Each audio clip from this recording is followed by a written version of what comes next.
Keezhattoor bypass വിഷയം പഠിക്കാൻ കേന്ദ്രം വിദഗ്ധ സംഘത്തെ നിയോഗിക്കും. കേരളത്തിൽ നിന്നുള്ള നിവേദക സംഘം കേന്ദ്ര ഗതാഗത മന്ത്രി നിതിൻ ഗഡ്കരിയുമായി നടത്തിയ ചർച്ചയ്ക്ക് ശേഷമാണ് തീരുമാനം. സർക്കാരിൽ സമ്മർദ്ദം ചെലുത്തി അലൈൻമെന്റ് മാറ്റാനുള്ള ബിജെപിയുടെ ശ്രമം നടപ്പായില്ല. കേന്ദ്ര ഗതാഗത മന്ത്രി നിതിൻ ഗഡ്കരിയുമായി ബിജെപി നേതാക്കളും വയൽക്കിളി സമരസമിതി പ്രവർത്തകരും നടത്തിയ ചർച്ചയിലാണ് വിദഗ്ധ സമിതിയെ നിയോഗിക്കാൻ തീരുമാനമായതെന്ന് കേന്ദ്രമന്ത്രി അൽഫോൺസ് കണ്ണന്താനം പറഞ്ഞു. വിദഗ്ധ സംഘത്തിനെ വെച്ചിട്ട് ഞങ്ങൾ കൊടുത്ത നിവേദനത്തിന്റെ കാര്യം എല്ലാം പഠിച്ചിട്ട് തീരുമാനമെടുക്കാനാണ് പറഞ്ഞിരിക്കുന്നത്.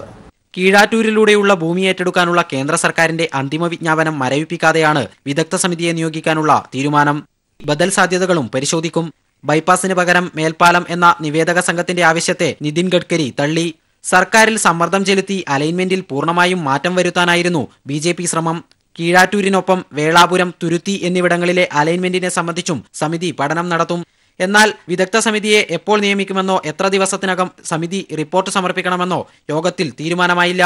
വിദഗ്ധ സമിതിയെ നിയോഗിക്കാനുള്ള കേന്ദ്ര സർക്കാർ തീരുമാനത്തെ വയൽക്കിളികൾ സ്വാഗതം ചെയ്തു. കേന്ദ്ര സർക്കാരിൽ സമ്മർദ്ദം ചെലുത്തി കീഴാറ്റൂരിലൂടെയുള്ള ബൈപ്പാസിന്റെ അലൈൻമെന്റ് മാറ്റാമെന്ന പ്രതീക്ഷയിലെത്തിയ ബിജെപി നേതാക്കളും വയൽക്കിളികളും ആ ഉറപ്പ് പൂർണ്ണമായും നേടിയെടുക്കാതെയാണ് തിരികെ മടങ്ങുന്നത്. ദില്ലിയിൽ നിന്നും ക്യാമറാമാൻ ഗോപി കടവല്ലൂരിനൊപ്പം Sarath K Sasi, news bureau, Delhi. കീഴാറ്റൂർ വിഷയത്തിൽ കേന്ദ്രം കീഴ്വഴക്കങ്ങൾ ലംഘിക്കുന്നുവെന്നും നിലപാട് തിരുത്തണമെന്നും മുഖ്യമന്ത്രി. RSSന്റെ സങ്കുചിത അജണ്ടയ്ക്കായി കേരളീയരെ ശിക്ഷിക്കരുതെന്നും മുഖ്യമന്ത്രി പറഞ്ഞു. എന്നാൽ അലൈൻമെന്റ് മാറ്റുന്ന കാര്യത്തിൽ സംസ്ഥാന സർക്കാരുമായാണ് കേന്ദ്രം ചർച്ച നടത്തേണ്ടിയിരുന്നതെന്ന് കോടിയേരി ബാലകൃഷ്ണനും പറഞ്ഞു. ബൈപ്പാസ് പ്രശ്നത്തിൽ കേരളത്തെ അറിയിക്കാതെ സമരസമിതിയുമായി കേന്ദ്രം ചർച്ച നടത്തിയത് തെറ്റായ നടപടിയാണെന്ന് മുഖ്യമന്ത്രി പിണറായി വിജയൻ പറഞ്ഞു. RSSന്റെ സമ്മർദ്ദങ്ങൾക്ക് കീഴടങ്ങി കേന്ദ്ര സർക്കാർ ഫെഡറൽ സംവിധാനത്തിന് തുരങ്കം വയ്ക്കുകയാണ്. കേരളത്തിലെ വികസനം അട്ടിമറിക്കാനുള്ള ശ്രമമാണ് ഇപ്പോൾ ഉണ്ടായിരിക്കുന്നതെന്നും അദ്ദേഹം പറഞ്ഞു. അങ്ങേയറ്റം തെറ്റായൊരു നടപടിയാണ് ഇക്കാര്യത്തിൽ സ്വീകരിച്ചിട്ടുള്ളത്. RSSന്റെ സമ്മർദ്ദത്തിന് വിധേയമായി നിയതമായ കീഴ്വഴക്കങ്ങൾ, ഫെഡറൽ തത്വങ്ങൾ ലംഘിക്കുന്ന നിലയല്ല കേന്ദ്ര സർക്കാർ സ്വീകരിക്കേണ്ടത്. സംസ്ഥാന സർക്കാർ സമരക്കാരുമായി ചർച്ച ചെയ്തതിന്റെ അടിസ്ഥാനത്തിൽ അലൈൻമെന്റ് പരിശോധിക്കാൻ സമിതിയെ ചുമതലപ്പെടുത്തുകയും ബദൽ സംവിധാനം സാധ്യമല്ലെന്ന് സമിതി റിപ്പോർട്ട് നൽകുകയും ചെയ്തതാണ്. വികസനം പൂർത്തിയാകുമെന്ന ഘട്ടത്തിലെത്തിയപ്പോഴാണ് തടസ്സപ്പെടും വിധം ഇടപെടലുണ്ടായിരിക്കുന്നതെന്നും അദ്ദേഹം പറഞ്ഞു. കേരളീയനായ ഒരു കേന്ദ്രമന്ത്രിയും അതിന് കൂടെയുണ്ടായി എന്നതാണ് വിരോധാഭാസമെന്നും പിണറായി വിജയൻ കൂട്ടിച്ചേർത്തു. അതേസമയം അലൈൻമെന്റ് മാറ്റുന്ന കാര്യത്തിൽ സംസ്ഥാന സർക്കാരുമായാണ് കേന്ദ്രം ചർച്ച നടത്തേണ്ടിയിരുന്നതെന്ന് കോടിയേരി ബാലകൃഷ്ണനും പറഞ്ഞു. അതോറിറ്റി നോട്ടിഫിക്കേഷൻ പുറപ്പെടുവിക്കുന്നതിന് മുമ്പ് എല്ലാ കാര്യങ്ങളും ആലോചിച്ചുകൊണ്ടാണല്ലോ നോട്ടിഫിക്കേഷൻ പുറപ്പെടുവിച്ചിട്ടുണ്ടാകുക. അങ്ങനെ പുറപ്പെടുവിച്ചൊരു നോട്ടിഫിക്കേഷൻ മാറ്റുന്നതിനെ സംബന്ധിച്ചൊരു ചർച്ച നടത്തുമ്പോൾ അത് സ്റ്റേറ്റ് ഗവൺമെൻറ്റുമായിട്ടാണ് ചർച്ച നടത്തേണ്ടത്.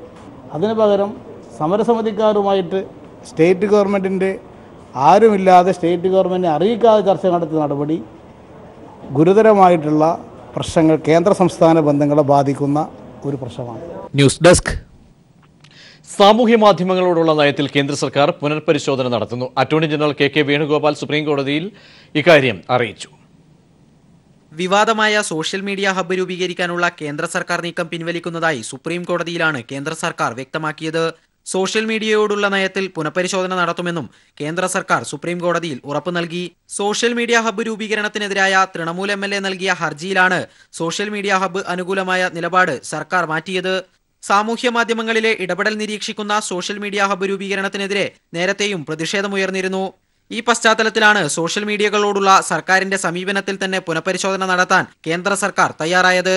കേന്ദ്ര സർക്കാർ സുപ്രീം കോടതിയിൽ നിലപാട് മാറ്റിയതോടെ സോഷ്യൽ മീഡിയ ഹബ്ബ് രൂപീകരണത്തിനെതിരായി സമർപ്പിക്കപ്പെട്ട ഹർജികൾ കോടതി തള്ളി. News bureau, Delhi. വനിതാ ജഡ്ജി ആവശ്യപ്പെട്ടുള്ള ഹർജിയിൽ കക്ഷി ചേരാനുള്ള അമ്മ ഭാരവാഹിയുള്ള നീക്കത്തെ എതിർത്ത് അക്രമത്തിനിരയായ നടി ഹണി റോസ്, രചന നാരായണൻകുട്ടി എന്നിവരുടെ കക്ഷിചേരൽ ഹർജി ഹൈക്കോടതി പരിഗണിക്കുമ്പോഴാണ് നടി എതിർപ്പ് അറിയിച്ചത്. മറ്റുള്ളവരുടെ പിന്തുണ കേസിൽ ആവശ്യമില്ലെന്ന് നടി വ്യക്തമാക്കി. നടി ഇപ്പോൾ സിനിമാ സംഘടനയുടെ ഭാഗമല്ലെന്ന് അഭിഭാഷകനും കോടതിയെ അറിയിച്ചു. നടിയുമായി ആലോചിച്ചാണ് സ്പെഷ്യൽ പ്രോസിക്യൂട്ടറെ നിയമിച്ചതെന്ന് സർക്കാരും വ്യക്തമാക്കി. വിചാരണയ്ക്ക് വനിതാ ജഡ്ജി വേണമെന്ന നടിയുടെ ഹർജിയിൽ കക്ഷിചേരൽ ഹർജിയുമായി ഹൈക്കോടതിയെ സമീപിച്ചത് അമ്മ ഭാരവാഹികളായ ഹണി റോസ്, രചന നാരായണൻകുട്ടി എന്നിവരായിരുന്നു. നിലവിലുള്ള സ്പെഷ്യൽ പ്രോസിക്യൂട്ടറെ മാറ്റി മുതിർന്ന അഭിഭാഷകനെ സ്പെഷ്യൽ പ്രോസിക്യൂട്ടറായി നിയമിക്കണം, വിചാരണ തൃശൂരിലെ കോടതിയിലേക്ക് മാറ്റണം എന്നീ ആവശ്യങ്ങളും കക്ഷിചേരൽ ഹർജിയിൽ ഉന്നയിച്ചിരുന്നു. ഈ ഹർജി പരിഗണിക്കവെയാണ് ആക്രമണത്തിനിരയായ നടി എതിർപ്പുമായി രംഗത്തെത്തിയത്. അമ്മ ഭാരവാഹികളുടെ കക്ഷിചേരൽ ഹർജിയെ നടിയുടെ അഭിഭാഷകൻ എതിർത്തു. സംഘടനയുടേതല്ല കക്ഷിചേരൽ ഹർജിയെന്നും നടി സിനിമാ സംഘടനയുടെ ഭാഗമല്ലെന്നും നടിയുടെ അഭിഭാഷകൻ പറഞ്ഞു. മറ്റുള്ളവരുടെ പിന്തുണ കേസിൽ വേണ്ട, സ്പെഷ്യൽ പ്രോസിക്യൂട്ടറെ മാറ്റണമെന്ന ആവശ്യത്തെ സർക്കാരും എതിർത്തു. നടിയുമായി ആലോചിച്ച് തന്നെയാണ് സ്പെഷ്യൽ പ്രോസിക്യൂട്ടറെ നിയമിച്ചതെന്ന് സർക്കാർ അഭിഭാഷകൻ കോടതിയിൽ വ്യക്തമാക്കി. അമ്മ സംഘടനയുടെ പേരിലല്ലാതെ വ്യക്തിപരമായായിരുന്നു നടിമാരായ ഹണി റോസും രചനയും ഹൈക്കോടതിയിൽ ഹർജിയുമായി എത്തിയത്. നടിയെ പിന്തുണച്ചുകൊണ്ടുള്ള ഹർജിക്ക് പിന്നിൽ അമ്മ നേതൃത്വമാണെന്നും വ്യക്തമായിരുന്നു. സിനിമയിലെ വനിതാ കൂട്ടായ്മയായ WCCയെ അനുനയിപ്പിക്കുന്നതിനുള്ള ശ്രമത്തിന്റെ ഭാഗമായായിരുന്നു ഈ നടപടി. എന്നാൽ ഇക്കാര്യത്തിൽ സഹായം ആവശ്യമില്ലെന്ന് നടി പ്രഖ്യാപിച്ചതോടെ ഹർജി സമർപ്പിച്ച നടിമാർക്ക് മാത്രമല്ല താരസംഘടനയ്ക്കും തിരിച്ചടിയായി. News bureau, Kochi. അമ്മ എന്ന സംഘടനയിൽ നിന്നും പുറത്തു വന്ന ശേഷം അവസരങ്ങൾ ഇല്ലാതാക്കാനും അടിച്ചമർത്താനും ശ്രമം നടക്കുന്നതായി രമ്യ നമ്പീശൻ. WCC എതിർ സംഘടന ആവരുതെന്ന് ആഗ്രഹിച്ചെങ്കിലും നല്ല സമീപനം ലഭിച്ചില്ലെന്നും തങ്ങളുടെ പ്രശ്നങ്ങൾക്ക് പരിഹാരം ഉണ്ടാകേണ്ടത് ഉണ്ടെന്നും രമ്യ നമ്പീശൻ പറഞ്ഞു. വിവരങ്ങളുമായി ഉമേഷ് ചേരുന്നു. ഉമേഷ്, അതായത് ഏതൊക്കെ രീതിയിലാണ് തന്നെ അടിച്ചമർത്തുന്നു എന്ന നിലയിലേക്ക് രമ്യ നമ്പീശന് പ്രതികരിക്കേണ്ടി വരുന്നത്? കൂടുതൽ കാര്യങ്ങൾ എന്താണ് നടി പറഞ്ഞത്? പ്രജീഷ, സ്ത്രീപക്ഷ സമരങ്ങളുടെ പ്രസക്തി എന്ന വിഷയത്തിൽ ഓൾ ഇന്ത്യ ലോയേഴ്സ് യൂണിയൻ സംഘടിപ്പിച്ച സെമിനാറിൽ ആണ് രമ്യ നമ്പീശൻ സംസാരിച്ചത്. അതിൽ സംസാരിക്കുകയാണ് രമ്യ നമ്പീശൻ ഇത്തരത്തിലൊരു അഭിപ്രായം പറഞ്ഞിട്ടുള്ളത്. അതായത് തങ്ങളുടെ WCC എന്ന സംഘടന രൂപീകരിച്ചത് ഒരിക്കലും അമ്മ സംഘടനയ്ക്ക് എതിരായി നിൽക്കരുത് എന്ന ആഗ്രഹിച്ചു തന്നെയാണ്. എന്നാൽ അമ്മയിൽ നിന്നും നല്ല സമീപനമല്ല ലഭിച്ചിട്ടുള്ളത്. തങ്ങൾക്ക് ചില പ്രശ്നങ്ങളുണ്ട് എന്നുള്ളത് വീണ്ടും വീണ്ടും ആവർത്തിക്കേണ്ടി വരുന്ന ഒരു സാഹചര്യം ഉണ്ടാകുന്നു. ആ പ്രശ്നങ്ങൾ പരിഹരിക്കുന്നവരെ ഈ പോരാട്ടം തുടരുക തന്നെ ചെയ്യും. അമ്മ എന്ന സംഘടനയിൽ നിന്നും പുറത്തു വന്ന ശേഷം അവസരങ്ങൾ ഇല്ലാതാക്കാനും അടിച്ചമർത്താനുമുള്ള ശ്രമം തുടരുന്നുണ്ട് എന്നും രമ്യ നമ്പീശൻ പറഞ്ഞിട്ടുണ്ട്. അങ്ങനെയാണെങ്കിൽ തന്നെയും തങ്ങളുടെ പോരാട്ടം തുടരും. അത് വളരെ ദുഷ്കരമാണ് എന്ന് അറിയാം. എങ്കിൽ തന്നെയും പോരാട്ടം തുടരുമെന്നാണ് രമ്യ നമ്പീശൻ പറഞ്ഞത്. ആരെയും കരിവാരി തേക്കലല്ല WCCയുടെ ലക്ഷ്യം. സിനിമയിലെ സമത്വം തന്നെയാണ് തങ്ങൾ ആഗ്രഹിക്കുന്നത്. കലാ രാഷ്ട്രീയ രംഗങ്ങളിൽ നിന്ന് തങ്ങൾക്ക് വലിയ പിന്തുണ ലഭിച്ചു. അക്കാര്യത്തിൽ വലിയ സന്തോഷം തന്നെയാണുള്ളത്. എന്നാൽ ചില കാര്യങ്ങളിൽ സ്ത്രീകൾക്ക് പിന്തുണ നൽകാത്ത അവസ്ഥ ഉണ്ടായി. ഇത് ഈ WCCയുടെ പ്രവർത്തനം ഒരിക്കലും പുരുഷന്മാർക്കെതിരല്ല എന്നും രമ്യ നമ്പീശൻ വ്യക്തമാക്കുന്നു. അത് ചില വേദനാജനകമായ ഇടപെടലുകളും മോശം അനുഭവങ്ങളും സിനിമയിൽ നിന്ന് ഉണ്ടാകുന്നു. ആ ഒരു വിഷയത്തിലാണ് തങ്ങൾ പോരാട്ടം തുടരുന്നത്.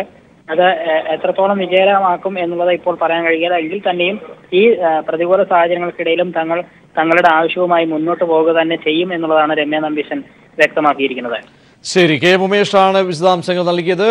അമ്മയിൽ നിന്നും പുറത്തു വന്ന ശേഷം സിനിമയിൽ അവസരങ്ങൾ ഇല്ലാതാക്കുന്നതിനുള്ള ശ്രമങ്ങൾ നടക്കുന്നതായി രമ്യ നമ്പീശൻ പറഞ്ഞു. വാർത്തയിലേക്ക്. ജലന്ധർ ബിഷപ്പിനെതിരെയുള്ള ലൈംഗിക ആരോപണത്തിൽ കന്യാസ്ത്രീയുടെ പരാതിയിൽ കഴമ്പുണ്ടെന്ന് അന്വേഷണ സംഘം.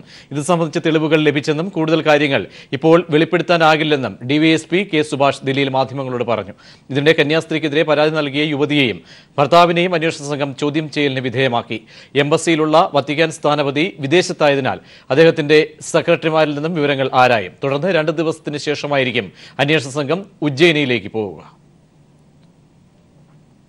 ജലന്ധർ ബിഷപ്പ് ഫ്രാങ്കോ മുളയ്ക്കൽ കന്യാസ്ത്രീയെ പീഡിപ്പിച്ചെന്ന പരാതിയിൽ അന്വേഷണം കാര്യക്ഷമമാക്കണമെന്നാവശ്യപ്പെട്ട് ഹൈക്കോടതിയിൽ ഹർജി. Kerala Catholic church information movement എന്ന സംഘടനയുടെ ഭാരവാഹിയായ രാമപുരം സ്വദേശി ജോർജ് ജോസഫ് കെയാണ് കോടതിയെ സമീപിച്ചത്. കർദിനാൾ ജോർജ് ആലഞ്ചേരിയെ 4ാം എതിർകക്ഷിയാക്കിയാണ് ഹർജി.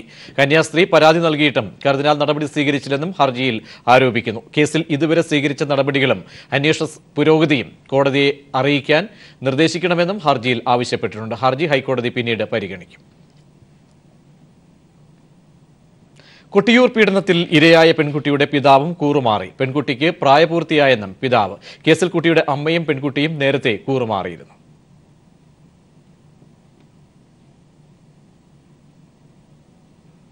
ശബരിമലയിൽ സ്ത്രീകളെ പ്രവേശിപ്പിക്കണമെന്ന് ശബരിമല ഉപദേശക സമിതി അധ്യക്ഷൻ TK നായർ.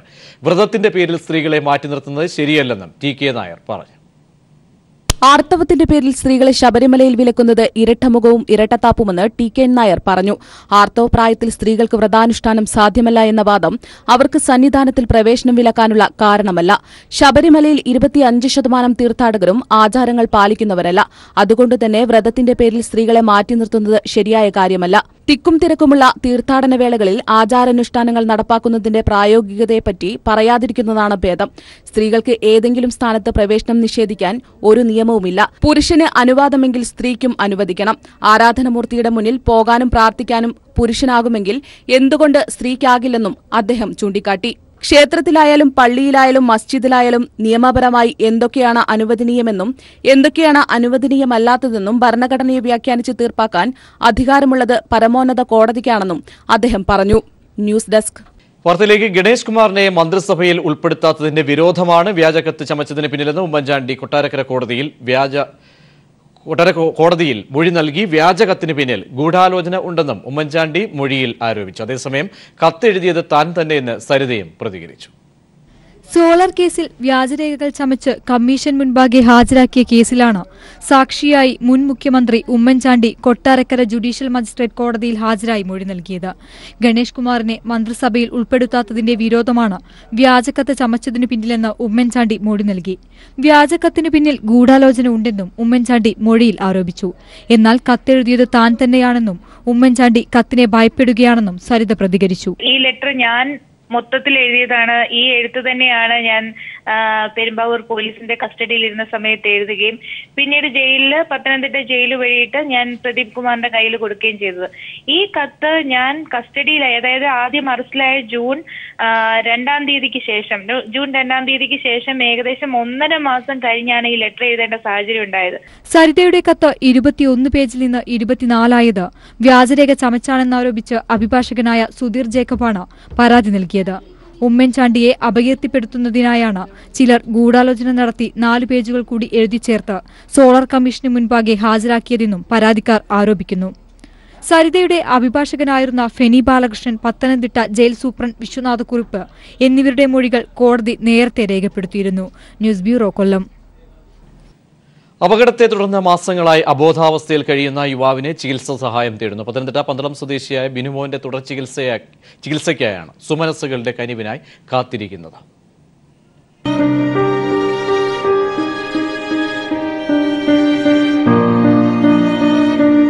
സ്വകാര്യ ബസ് ഡ്രൈവറായിരുന്നു ബിനുമോൻ. ജോലി കഴിഞ്ഞ് മടങ്ങുന്നതിനിടയിൽ ബൈക്കുകൾ തമ്മിൽ കൂട്ടിയിടിച്ചുണ്ടായ അപകടത്തിൽ തലച്ചോറിലുണ്ടായ രക്തസ്രാവത്തെ തുടർന്ന് കഴിഞ്ഞ 6 മാസമായി ഇയാൾ അബോധാവസ്ഥയിലാണ്.